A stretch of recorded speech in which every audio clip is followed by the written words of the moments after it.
निजान्तर्गतं पश्यन्नासमुन्नाय बहिर्वोद्भूतं यथा निद्रया स्यात्कुरुते प्रबोधसमये स्वात्मानमेवाद्वयम् तस्मै श्रीगुरुमूर्तये नमः श्रीदक्षिणामूर्तये। ॐ शान्ति शान्ति शान्ति। ॐ सहनावतु सहनौ भुनक्तु सह वीर्यं करवावहै तेजस्विनावधीतमस्तु मा विद्विषावहै।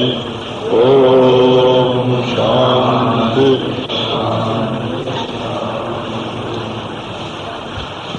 सेतुः ईजानानाम् अक्षरं ब्रह्म यत्परम् अभयं तितीर्षतां पारम् नाचिकेतं शकेमहि। आत्मानं रथिनं विद्धि शरीरं रथमेव तु बुद्धिं तु सारथिं विद्धि मनः प्रग्रहमेव च। इंद्रियाणि हयानाहुः विषयास्तेषु गोचरान् आत्मेन्द्रियमनोयुक्तं भोक्तेति आहुर्मनीषिणः।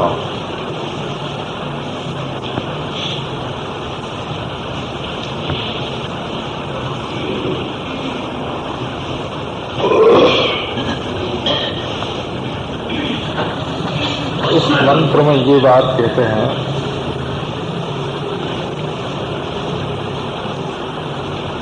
कि कर्मी और ब्रह्मवेत्ता दोनों परम ब्रह्म का और अपरम ब्रह्म का परापर ब्रह्म का आश्रय लेते हैं।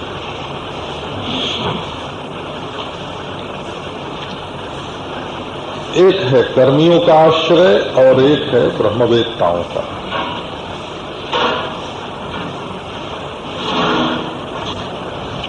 कर्म के संबंध में ऐसा समझना चाहिए कि एक तो होता है निषिद्ध कर्म।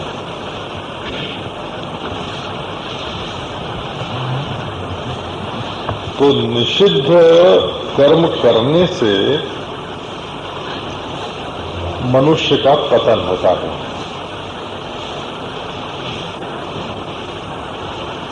निषिद्ध माने जो काम मना किया हुआ है कि ये नहीं करना चाहिए।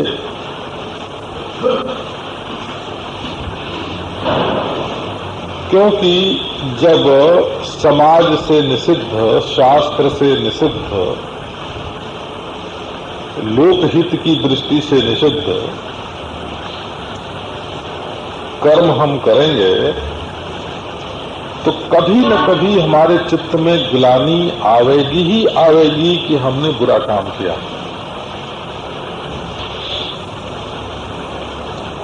बोले हम नहीं मानते, अच्छा बुरा नहीं मानते, पाप पुण्य नहीं मानते। तो ये बात तुम तभी तक कहते हो जब तक तुम्हारे अहंकार में लौकिकता की पुट है, बल है।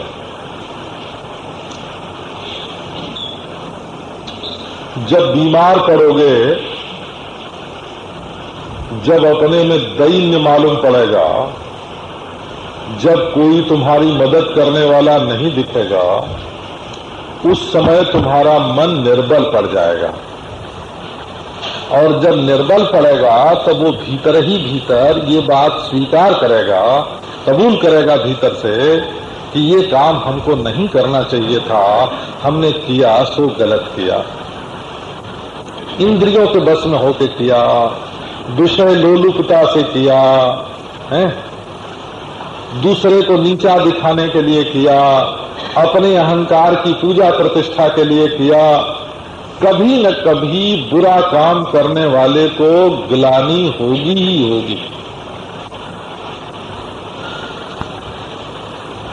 भले 6 महीने पहले तुमने दूसरे को हानि पहुंचाई हो और फिर सिर में दर्द होए ना, और जल्दी डॉक्टर की दवा से अच्छा न हो, तो ख्याल आ जाएगा कि हमने बुरा काम किया था, देखो आज हमारे सिर में दर्द हो रहा है।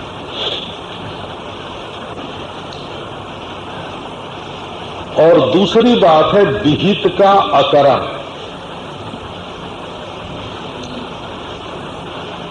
उल्लंघन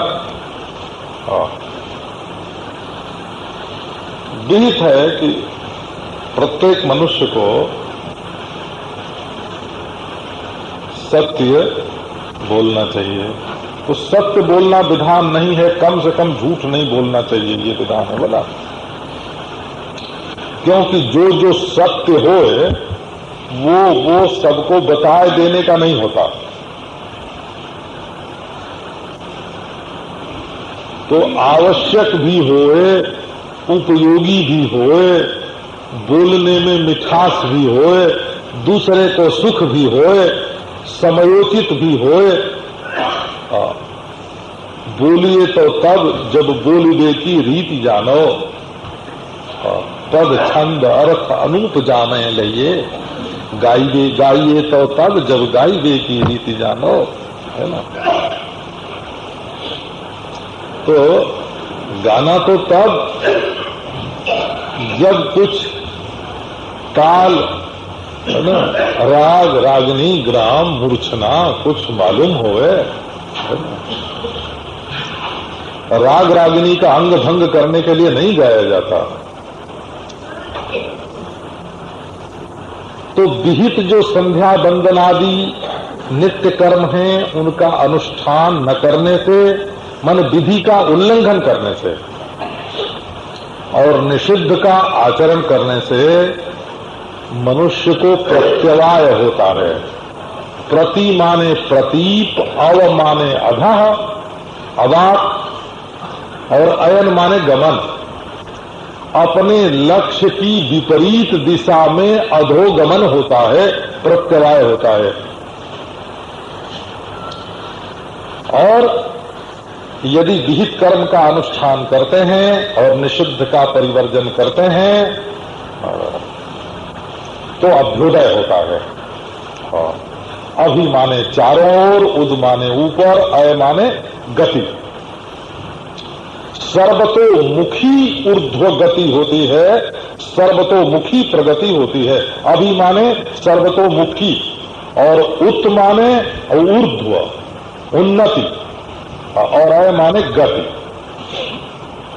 हम उन्नति की ओर बढ़ते हैं, सर्वतोमुखी चतुर्मुखी उन्नति प्राप्त होती है विहित के अनुष्ठान से और निषिद्ध के परिवर्जन से।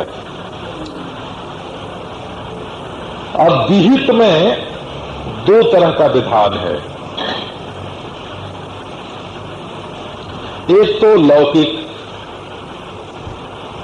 जैसे कुआं खुदवाना, बगीचा लगवाना, सड़क बनवाना, अस्पताल खुलवाना, विद्यालय बनाना, है ना। इसमें लोक का हित प्रत्यक्ष रूप से दिखाई पड़ता है ना। पूर्त बोलते हैं इसको, हो बावली, तालाब, कुआं, बगीचा, रास्ता है, ये बनवाना। तो ये जो कर्म हैं, ये इनके संबंध में शास्त्र में वर्णन है कि इष्टापूर्त जो हैं वो चांद्रमस गति को प्राप्त कराते हैं। पितृलोक में जाना होता है, चांद्रमस गति की प्राप्ति होती है, और वहां से फिर, है ना, उत्तम लोकों में जाना और उत्तम लोकों से नीचे आना। नीचे आके यहां भी ब्राह्मण होना, अविद्वान होना, तो यहां भी न रहे, धनी होना, सुखी होना। ये श्रुति में तद्जय रमणीय चरणा अभ्यासोह यत्ते रमणीयाम योनिम आपद्येरन ब्राह्मण योनिम वा क्षत्रिय योनिम वा वैश्य योनिम वा तद जैह कपूय चरणा अभ्यासोह यत्ते कपूयाम जोनिम आपद्येरन स्व जोनिम्बा सूकर जोनिम्बा चांडाल जोनिम्बा। चांदोग्य उपनिषद में ये वर्णन किया कि अगर निषिद्ध कर्म करोगे और विहित का उल्लंघन करोगे तो तुम्हें कुत्ते की जोनी मिलेगी, सूकर की जोनी मिलेगी, चंडाल की जोनी मिलेगी। और यदि उत्तम कर्म करोगे तो धर्म के प्रभाव से पितृलोक में चांद्रमस ज्योति से पितृलोक में जाकर के और उत्तम उत्तम सुख भोग के, स्वर्ग भोग के फिर लौट के आओगे। अब जो लोग उपनिषद में कही हुई रीति से नाचिकेत अग्नि का चयन करते हैं,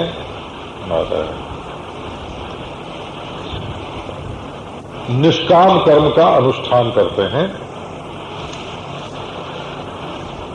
उनकी कर्म में ले चलने की शक्ति है। कर्म तो समझो कि रथ है, वो तो आगे अभी दूसरी बात आने वाली है, और संकल्प जो है वो सारथी है। सत्संकल्प से यदि हम सत्कर्म करें तो हमारे संकल्प की पूर्ति की दिशा में वो ले जाता है। और यदि निष्काम हो गए तो हृदय की शुद्धि हो करके यहीं भीतर से भीतर, भीतर से भीतर, भीतर से भीतर, है ना, वासनाओं के परत पर परत कट जाते हैं और अंतःकरण की शुद्धि होने लगती है, और जहां हम हैं वहीं ईश्वर की ओर चलने लगते हैं। असल में एक ने कहा कि निष्काम कर्म करने से ईश्वर की प्राप्ति होती है, और एक ने कहा कि निष्काम कर्म करने से अंतःकरण की शुद्धि होती है। तो देखने से मालूम पड़ता है बड़ा विरोध है, लेकिन निष्कामता असल में अंतःकरण की शुद्धि ही है। अंतःकरण की शुद्धि क्या है ना, करण का विषय संपर्क से रहित होना। जब तक कामना रहेगी तब तक अंतःकरण में विषय का संपर्क बना रहेगा, अंतःकरण विषयाकार रहेगा, और जब कामना नहीं रहेगी तो अंतःकरण विषयाकारता को छोड़ देगा। तो क्रम मुक्ति का मार्ग है कर्म, निष्काम कर्म, उपासना, योग।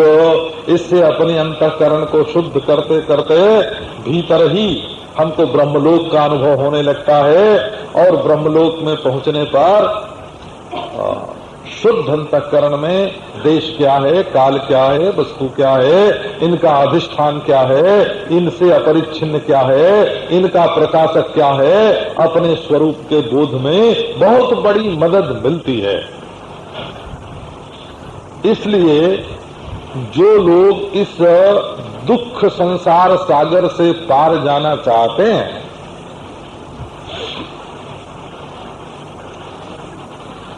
दुख से छूटना चाहते हैं, नरक स्वर्ग से छूटना चाहते हैं, जन्म मृत्यु से छूटना चाहते हैं, उन्हें अपर बुद्धि से अथवा पर बुद्धि से ब्रह्मोपासना करनी चाहिए। तो अपर ब्रह्मोपासना क्या है? बोले अग्नि की उपासना। अग्नि को कोई साधारण वस्तु नहीं समझना हो। ये बिजली जो होती है ना, जिससे पंखे चलते हैं और रोशनी होती है, ये भी एक प्रकार की अग्नि है, अग्नि का ही ये स्वरूप है। हाँ, एक आग होती है जो लकड़ी जलाने से पैदा होती है, उसको भौम अग्नि बोलते हैं, भौम अग्नि। एक अग्नि होती है वो पेट में होती है, वो जो भोजन पचाती है, उसको औदर अग्नि बोलते हैं। और एक दिव्य अग्नि होती है, विद्युत अग्नि, बिजली, बिजली रूप जो चमकती है आकाश में, टक्कर से जो पैदा होती है, संघर्ष से जो पैदा होती है। और एक खान की आग होती है जो सोना निकलता है, गर्मा गर्म जो सोना निकलता है। है ना, ये अग्नि होती है। तो अग्नि में क्या विशेषता है, देखो आप कि अग्नि में पार्थिव और आप्य, माने मिट्टी से बनी हुई सब चीजें और पानी से बनी हुई सब चीजें अग्नि में भस्म हो जाती हैं। चांदी भी जल जाती है आग में, हो तांबा भी जल जाता है आग में, लोहा भी जल जाता है आग में। तो ये अग्नि जो है वो पार्थिव और आप्य, आप्य माने जलीय, दोनों तत्वों को भस्म करने वाला है। तो आप देखो अग्नि की उपासना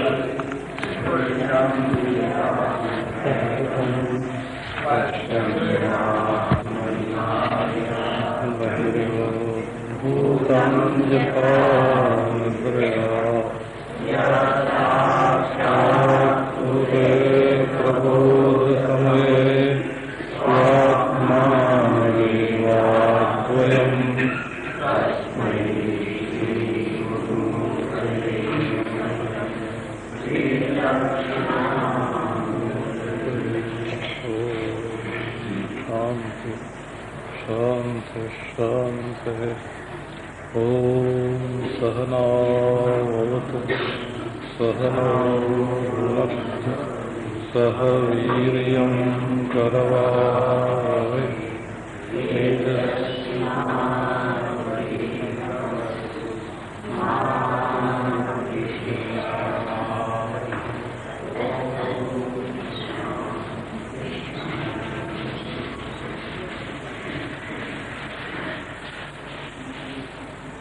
देवाक्षरम ब्रह्म एतद्धेवाक्षरम परम एतद्धेवाक्षरं ज्ञात्वा यो यदिच्छति तस्य तत् एतदालम्बनं श्रेष्ठम् एतदालम्बनं परम एतदालम्बनं ज्ञात्वा ब्रह्मलोके महीयते।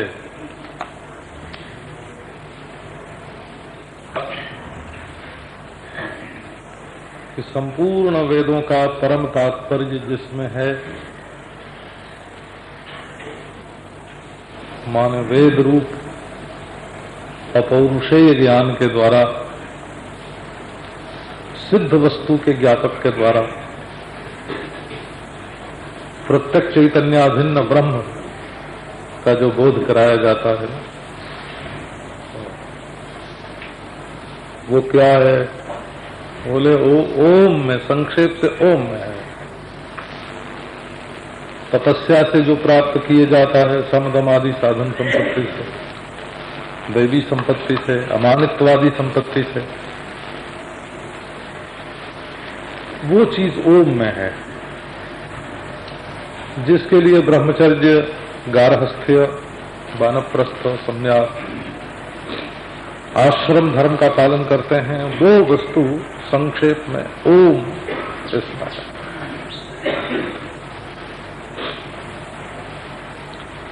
अब बताते हैं कि ये जो अक्षर है ओम, यही अपर ब्रह्म है और यही परब्रह्म है।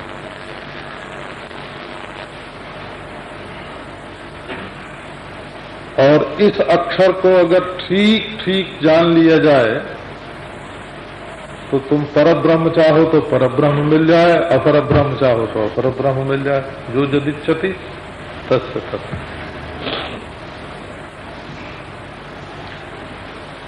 तो एतद्धि एव अक्षरम अपरम ब्रह्म, एतद्धि एव अक्षरम परम ब्रह्म। ये जो अक्षर है ओम, ऐसा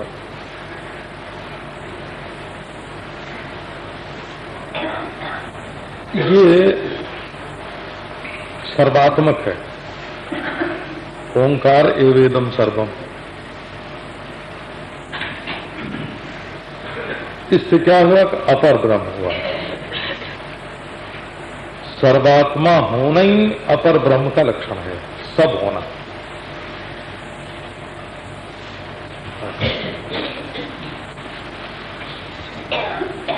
ये सन्यासी लोग हैं ना, सन्यासी लोग, ये लोग ओम इस मंत्र का जप करते हैं। इनका जप करने का मंत्र ओम है। ये नहीं कि जो चाहे सो जप करने लग जाए, ऐसे नहीं करना।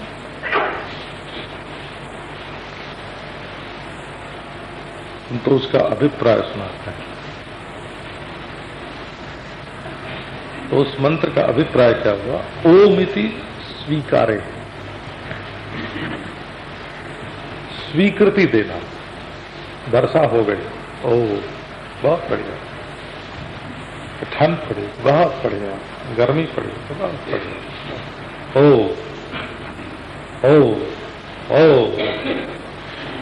जन्म हुआ, ओ बुढ़ापा आ गया, ओ मृत्यु आ गया,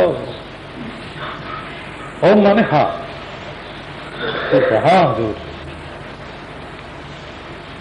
जिस रूप में तुम प्रकट हो रहे हो वही ठीक है।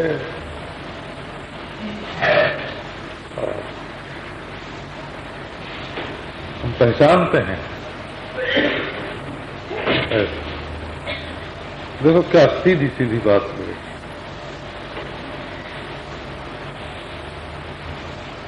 देख मृत्यु का रूप धरे मैं, नहीं डरूंगा तुमसे नाथ। तुम मृत्यु का रूप धारण करके आओ, ओ तुम ही तो हो।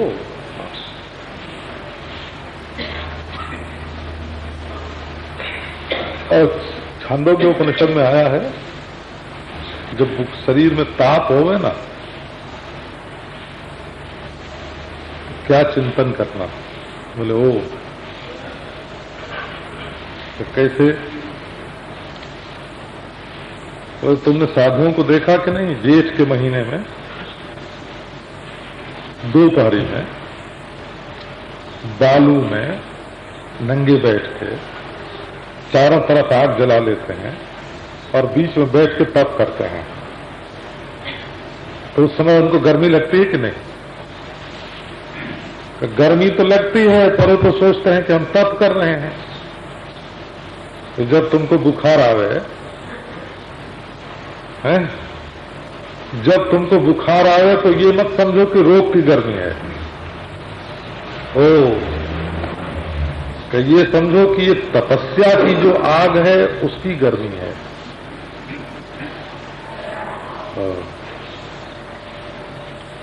क्या आनंद है! ये रोग तो आया कर्म सिद्धांत की रीति से, प्रारब्ध से,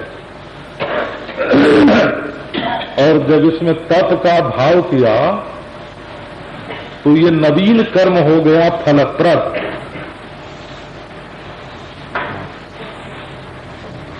वो तो जैसे किसी ने जेल में डाला था, लेकिन वहां तो कोई ऐसा धंधा कर लिया कि कमाई होने लगे।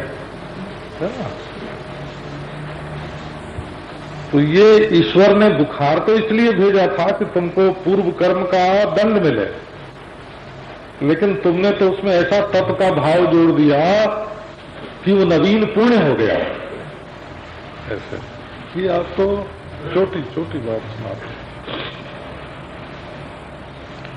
और उपनिषद में ये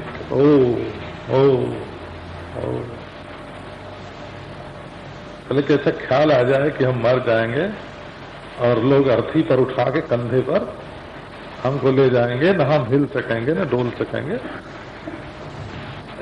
और लोग कंधे पर रख के उठा के ले जाएंगे। हाँ, बोले डरना नहीं। तुमने काष्ठमौनी देखे हैं कि नहीं? साधु होते ना काष्ठमौनी, जबान से बोले नहीं, सिर हिलाना नहीं है, तो उनको तपस्या होती है कि नहीं? अरे वो तो काष्ठमौन हो जाएगा तुम्हारा, बहुत बढ़िया तपस्या होगी। ओ आओ भाई, यही तप करें। तो बोले जब चिता पर लगा देंगे और आग में शरीर जलने लगेगा तब क्या होगा? अरे बाबा, अभी तक तो तुमने घी का होम किया है, साकल्य का होम किया है ना, बाहर की चीजों का होम किया है, असली होम तो किया ही नहीं था। असली होम तो तुम्हारे शरीर का अब हो रहा है, तो होम से पुण्य होता है कि नहीं? तो उस समय होम से भी पुण्य होगा। देखो इसको, ओ कल तो कई तरह की बात सुनाई थी ना, अकार उकार मकार है ना, विश्व तेजस प्राज्ञ तुरीय नयति नयति। हाँ, 7 तरह की बात ओंकार में से कल बताए थे। ये 8वीं तरह की है हो। ओ ओ ओ ये भी ठीक, ये भी ठीक, ये भी ठीक।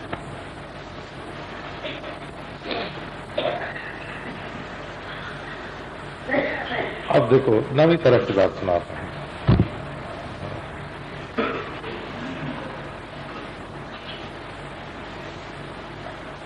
अगर आपको किसी अनजाने पदार्थ को जानना है, अनमिले पदार्थ से मिलना है,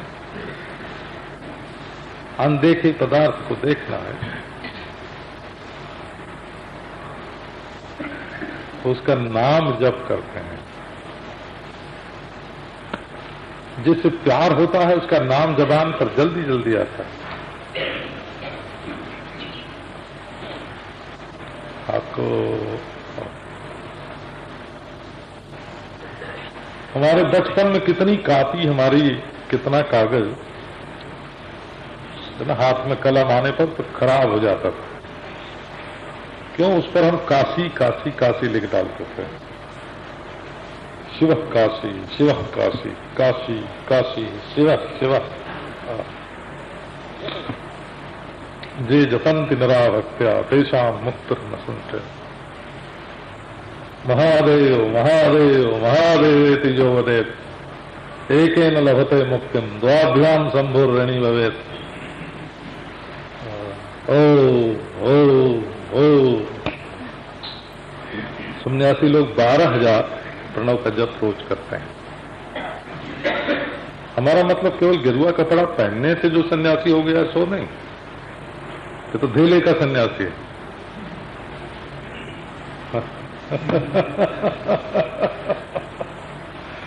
वेश भगवान का आदर करके, उसको प्रणाम करके, वेश भगवान है ना, हे भेष भगवान नाराज मत होना।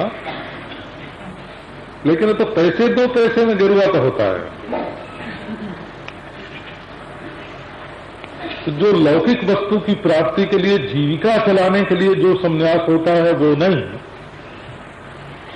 जो आश्रम धर्म के पालन द्वारा अंतःकरण को शुद्ध करके परमात्मा का साक्षात्कार करने के लिए होता है ना, तो जप होता है उसमें। जप, ज माने जन्म और प माने ताति, रक्षति, जन्मनः ताति। जो जन्म और मृत्यु के चक्कर से बचा दे उसका नाम। क्या तुम जन्म और मृत्यु के चक्कर से छूटना चाहते हो तो नाम जप करना पड़ेगा। तो ये ओंकार जो है,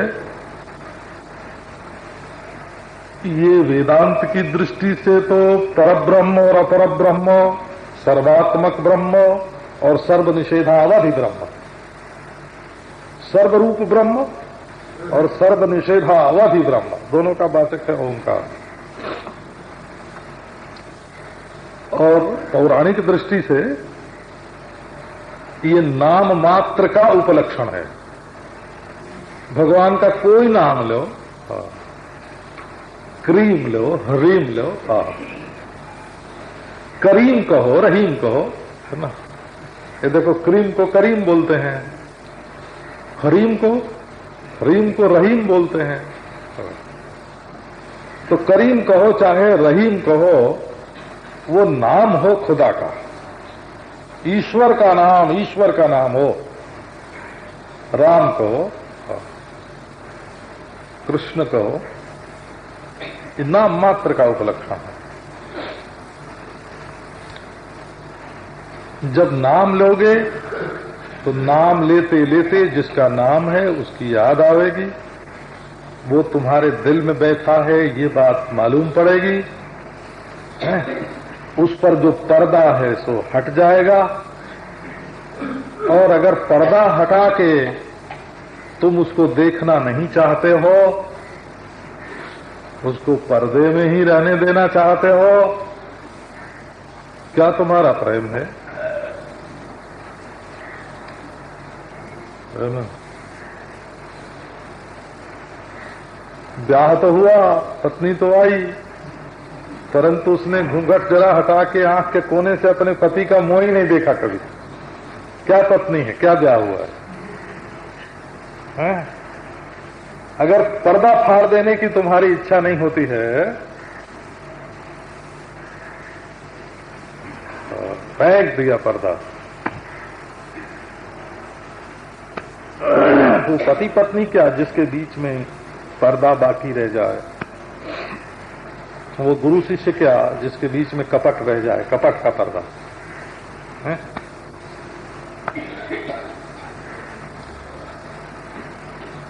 तो ये जो ओम है, ओम ओम ओम ओम आवृत्ति तज्जपस तदर्थ भावना, जप करो और उसके अर्थ की भावना करो। तो कई लोग डर गए। काहे से डर गए? अरे दिन रात जप करने लगेंगे तो बेटे का नाम नहीं आवेगा, तो पैसे का नाम नहीं आवेगा, हैं? नारायण। जिसको खो जाने से तुम डरते हो उससे तुम्हारा वैराग्य नहीं है। जिसके छूटने का डर लगता है उससे तुम्हारा वैराग्य नहीं है। अब देखो वेदांत में एक तो अक्षर है अभिधान, नाम ओम, और एक है अक्षर का अर्थ अभिधेय है। उपनिषद में आया अक्षरात् परतः परः, सबसे परे अक्षर है, और उससे परे तो उससे भी परे वही है, उस अक्षर से भी परे है, ऐसा वर्णन आया हो। अक्षरात् परतः परतः अक्षरात् परः परात् परः, अक्षरात् परतः परः परतः परः परात् परः। एक परात्पर तत्व है, परात्पर अक्षर से भी परे। तो देखो जो क्षर तो है अनेक और उसमें जो एक है सो अक्षर। हाँ, जैसे लिपि है अनेक, काफ लिखो के लिखो बोला, क लिखो, क तो अक्षर है ना, अक्षर है। लिपि के भेद से अक्षर में भेद नहीं होता। तो एक अक्षर वो है जो स्त्री की शक्ल में भी है, पुरुष की शक्ल में भी है, पशु की शक्ल में भी है, मनुष्य की शक्ल में है। इन अलग अलग होने वाली शक्लों में रह के भी एक है।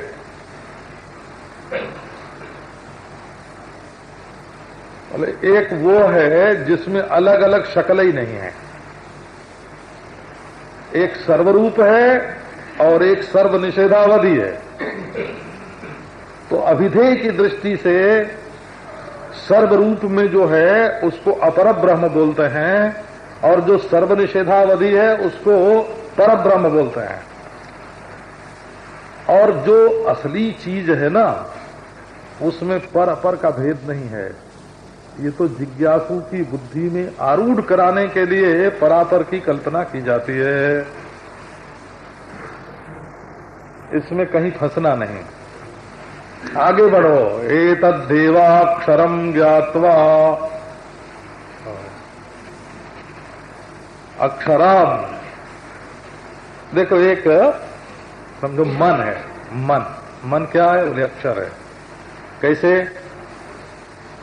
का आंख अलग इससे देखने वाला मन, कान अलग इससे सुनने वाला मन, नाक अलग इससे सूंघने वाला मन, जीभ अलग इससे स्वाद लेने वाला मन, त्वचा अलग इससे छूने वाला मन। तो ये विषय क्षर हैं और इंद्रियों के गोलक क्षर हैं और उनमें मनीराम अक्षर हैं। और मन कभी वो मजा ले रहे हैं, कभी वो दुखी हो रहे हैं। मनीराम तो ऐसे ही है ना, ये कभी दुखी हुए कभी मजा लें। इसमें आत्मा एक है।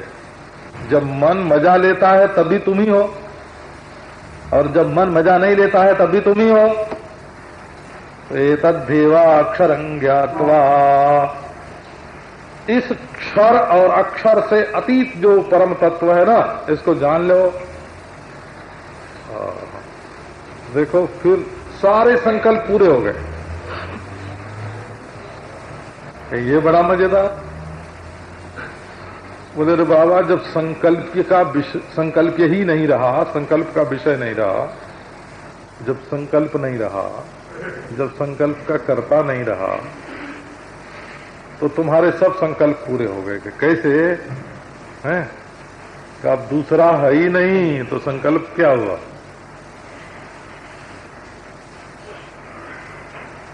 एतदालंबनम श्रेष्ठम एतदालंबनम परम एतदालंबनम ज्ञात्वा ब्रह्मलोके महीयते। ये जो आलंबन है,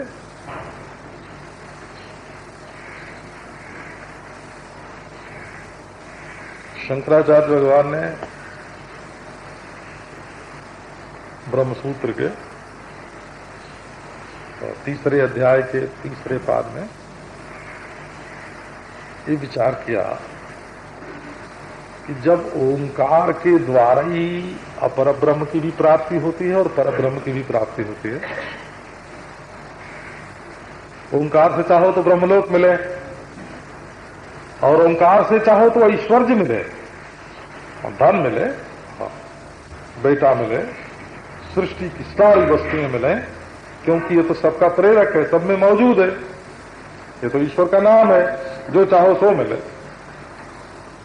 तो बोले कि जब ओंकार का उच्चारण, ओंकार का जप समान ही है, बराबर ही है, और बोलने में परिश्रम भी बराबर ही पड़ता है।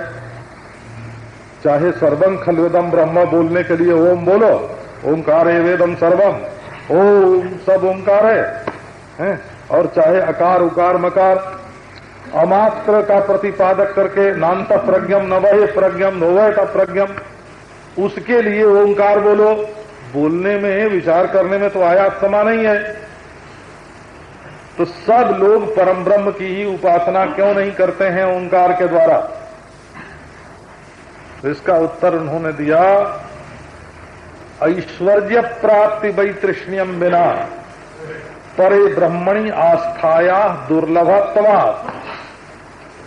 जब तक ऐश्वर्य से वैराग्य नहीं होगा,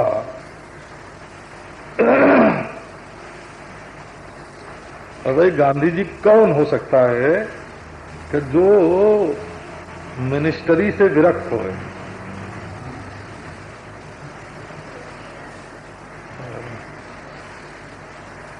तो परब्रह्म परमात्मा की प्राप्ति किसको हो सकती है? जो दुनिया में कोई ऐश्वर्य नहीं चाहता। तो इसलिए सबसे प्रशस्त आलंबन है, ऐश्वर्य रूप ब्रह्म की प्राप्ति के लिए भी श्रेष्ठ प्रशस्त आलंबन है ओम, और परम ब्रह्म की प्राप्ति के लिए भी आलंबन है ओम। और इस आलंबन को जिसने जान लिया, वो इस लोक में, परलोक में, परस्मिन् ब्रह्मणि अपरस्मिश्च ब्रह्मणि, ब्रह्मलोके पर ब्रह्म और अपर ब्रह्म दोनों में वो महीयते ब्रह्मभूतो ब्रह्मवत उपास्यो भवति। ऐसा ब्रह्म हो जाता है वो कि दुनिया में जो लोग ब्रह्म का चिंतन स्मरण करते हैं ना, वो सब लोग उसी का ध्यान करते हैं। ब्रह्मलोके महीयते। एक आदमी सालग्राम की पूजा कर रहा, तो किसी ने तत्वज्ञानी से पूछा, तत्वज्ञ महापुरुष से पूछा, ये क्या कर रहा है? तो मेरी पूजा कर रहा है।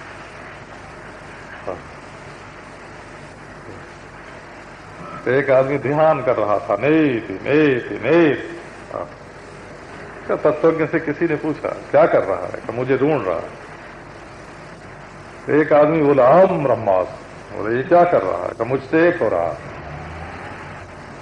ब्रह्मलोके महीयते का अर्थ है परब्रह्म के रूप में और अपर ब्रह्म के रूप में, दोनों के रूप में उसी की पूजा हो रही है सृष्टि में, क्योंकि उसके सिवाय दूसरा कोई है ही नहीं। इसी से जहां श्रुति में आया ना कि ज्ञान होने पर ज्ञानी की स्थिति कैसी, ये हे में करने वालों की चीज नहीं है, ये तो पूर्ण स्वातंत्र, अखंड स्वातंत्र की वस्तु है ना। नारायण, वो बोले पूर्ण स्वातंत्र। जक्षत प्रीदन दममान स्त्रीर्वा यानीर्वा वयस्यैर्वा नोपजनम स्मरन यदम शरीरम, श्रुति में आया। तो राजा के शरीर में बैठकर भोग कर रहा है, कृष्ण के शरीर में बैठ के क्रीड़ा कर रहा है।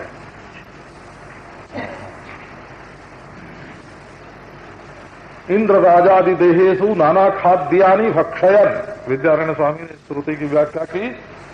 इंद्र के शरीर में रहकर वो स्वर्ग का भोग कर रहा है, सम्राट के शरीर में बैठकर वही सृष्टि का उपभोग कर रहा है। जक्षात भोग कर रहा है, क्रीडन खेल रहा है, रममाणः विहार कर रहा है, स्त्रीभिर्वा वयस्यैर्वा, स्त्रियों के बीच में है।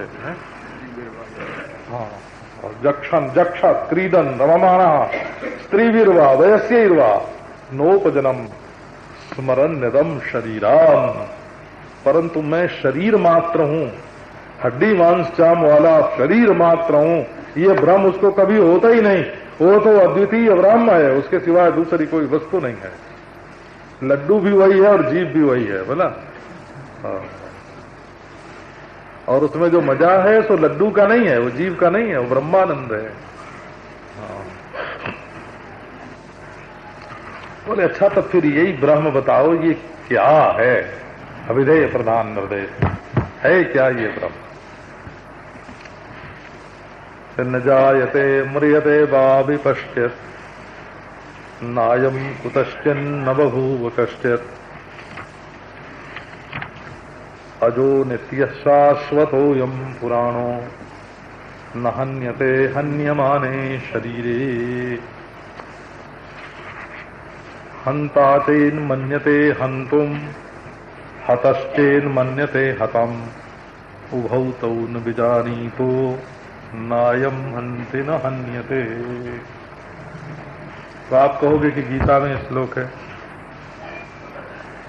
तो जिसने पहले गीता पढ़ी होगी और बाद में ये सुनेगा तो उसको ऐसा लगेगा कि गीता में से उठा के श्लोक यहां रखा गया है ना? ऐसी बात नहीं है, यहां से उठा के गीता में रखा गया है ना? हाँ, ये पुस्तक गीता से बहुत पहले की है।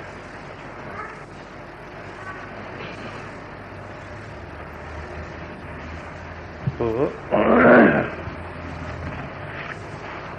ये तो अपौरुषेय ज्ञान है, पुरुष प्रयत्न सिद्ध नहीं है।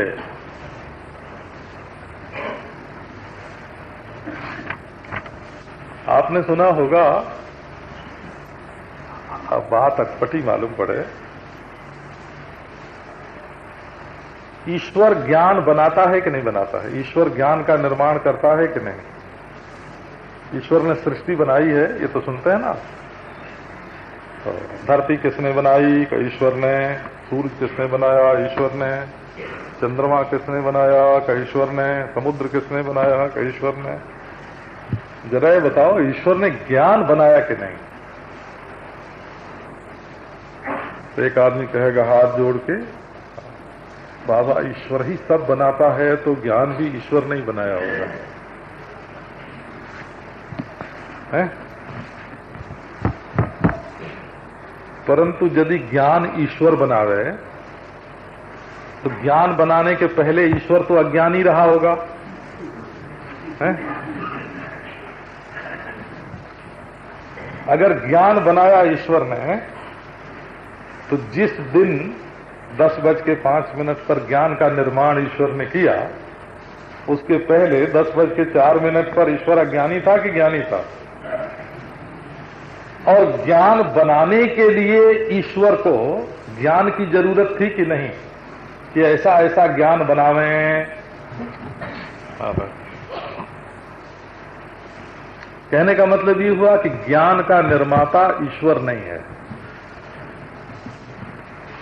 बल्कि ज्ञान से ईश्वर की सिद्धि होती है, ज्ञान से निर्माण की सिद्धि होती है।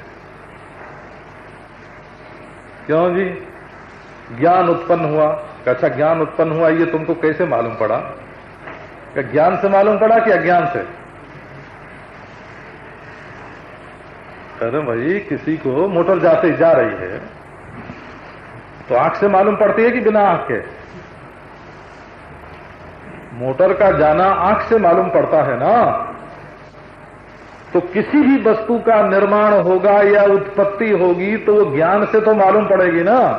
तो ज्ञान तो पहले से रहेगा। हाँ, इसलिए ज्ञान का निर्माता ईश्वर नहीं है, ज्ञान से सिद्ध ईश्वर है। इसलिए ईश्वर अपर हो जाता है, ज्ञान पर हो जाता है।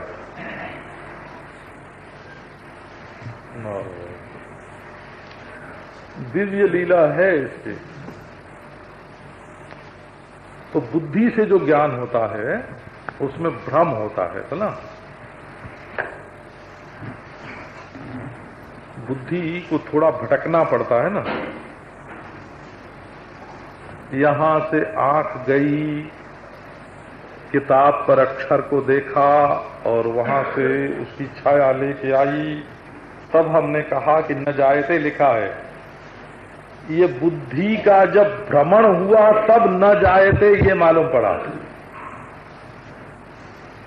ईश्वर को अपनी बुद्धि भ्रमाए के, माने कहीं भेज के, और फिर उसको मालूम नहीं करना पड़ता कि ये है कि नहीं है। ज्ञान जो है ना, भ्रम नहीं है, उसमें प्रमाद नहीं है, विप्रलिप्सा नहीं है, और तकने की इच्छा, करना पाठ और ठीक ठीक नहीं दिखा, अंधापन नहीं है। इसको बोलते हैं अपौरुषेय ज्ञान। पुरुष के प्रयत्न से सिद्ध नहीं है, ज्ञान स्वतः है। अच्छा,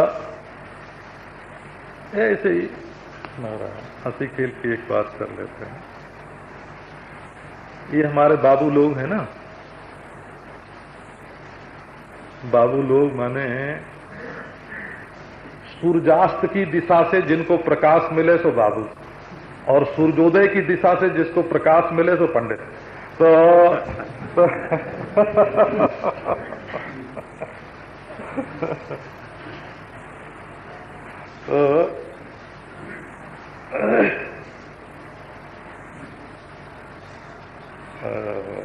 लाल है पश्चिम पूरा।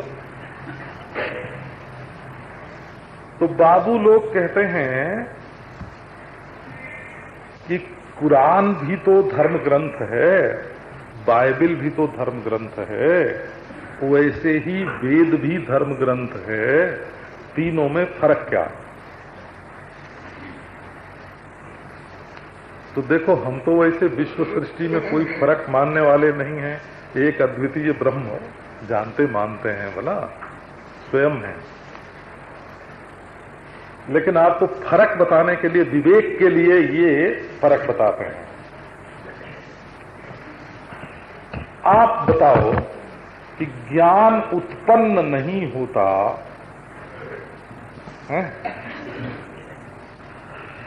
और ज्ञान का नाश नहीं होता, और ज्ञान के बिना किसी वस्तु की सिद्धि नहीं होती, और ज्ञान की अतिरिक्त वस्तु सत्ता है नहीं। ये सिद्धांत कुरान ने बताया है क्या? कि ये सिद्धांत बाइबिल ने बताया है क्या? माने ज्ञान की अपौरुषेयता, ज्ञान जो है वो पुरुष प्रयत्न से जन्य नहीं है, पुरुष को सिद्ध करने वाला पुरुष का प्रकाशक है। ज्ञान स्वयं प्रकाश है। आदि और अंत, काल में जो आदि और अंत है ना, वो किससे सिद्ध होता है? कि ज्ञान से। और ये पूरा पश्चिम उत्तर दक्षिण जो बाहर भीतर जो दिशा भेद है ना, ये किससे सिद्ध होता है? कि ज्ञान से। ये मैं तू किससे सिद्ध होता है? मैं तू किससे सिद्ध होता है? कि ज्ञान से। ये ज्ञान की ब्रह्म रूपता, ज्ञान की अखंडता, ज्ञान की अद्वितीयता, जो भी वस्तु भासती है वो ज्ञान से पृथक नहीं है ना। ये ज्ञान की अद्वैता क्या वेद के अतिरिक्त और किसी ने स्वीकार की है? तो जो ज्ञान की अद्वितीयता, ज्ञान की स्वयं प्रकाशता, ज्ञान की अखंडता, ज्ञान से ही देश काल वस्तु की सिद्धि और ज्ञान से अतिरिक्त देश काल वस्तु का अभाव, जो माने उसका नाम वेद। इसलिए ज्ञान का जैसा स्वरूप वेद ने बताया, वेद का वैसे ही स्वरूप, अभिधेय का जो स्वरूप वेद ने बताया, अभिधान का वैसे ही स्वरूप। इसका अर्थ है वेद भी अनादि है, वेद भी अनंत है, वेद भी अद्वितीय है, वेद भी ज्ञान स्वरूप है। क्यों? बोले ऐसी वस्तु का निरूपण वेद ही करता है। प्रतिपाद्य, प्रतिपाद्य की विशेषता से वेद में विशेषता है। ये इसलिए बताया नारायण, सुनाया आपको इसलिए, हम ये जानते हैं कि जिनके चित्त पर वर्तमान इतिहास कि पहले जड़ था और उससे धीरे धीरे चेतनता का विकास हुआ है, उसकी बुद्धि में ये बात नहीं आ रही, ये हमको मालूम है ना। पहले ज्ञान था और उससे प्रपंच का विकास हुआ है, ये एक मत है। और पहले जड़ता थी और उससे प्रपंच का विकास हुआ, ये दूसरा मत है। तो आजकल सर्वसम्मत रूप से बाबू लोग ये बात पढ़ाते हैं कि सृष्टि के मूल में जड़ता थी और वहां से ये सृष्टि प्रकट हुई है? तो ऐसे लोगों के लिए ये बात बड़ी टेढ़ी खीर है, ये मैं समझता हूं। पर कहता क्यों हूं? इसलिए कि जैसे आप ताजमहल देखने जाते हैं तो वहां का जो है ना दिखाने वाला, वो आपको वहां की विशेषता बताता है। और इमामबाड़ा देखने जाते हैं तो इमामबाड़े की विशेषता बताता है। वैसे सनातन धर्म में वेद को अपौरुषेय क्यों माना गया है ना? और आत्म वस्तु की प्रधानता है कि हड्डी की प्रधानता है?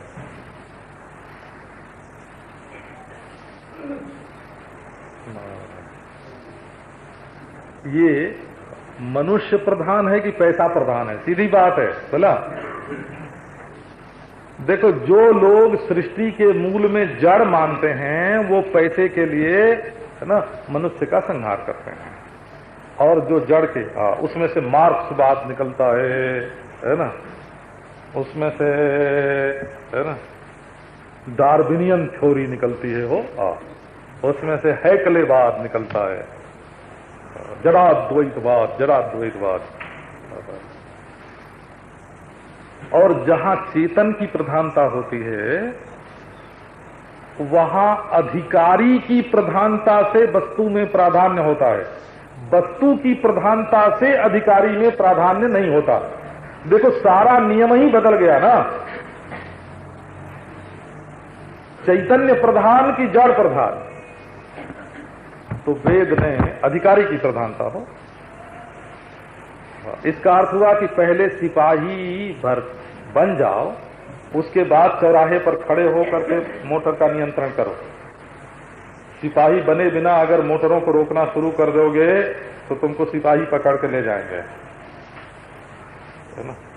क्रिया और वस्तु की प्रधानता जो है वो नहीं है, प्रधानता अधिकारी पुरुष की है।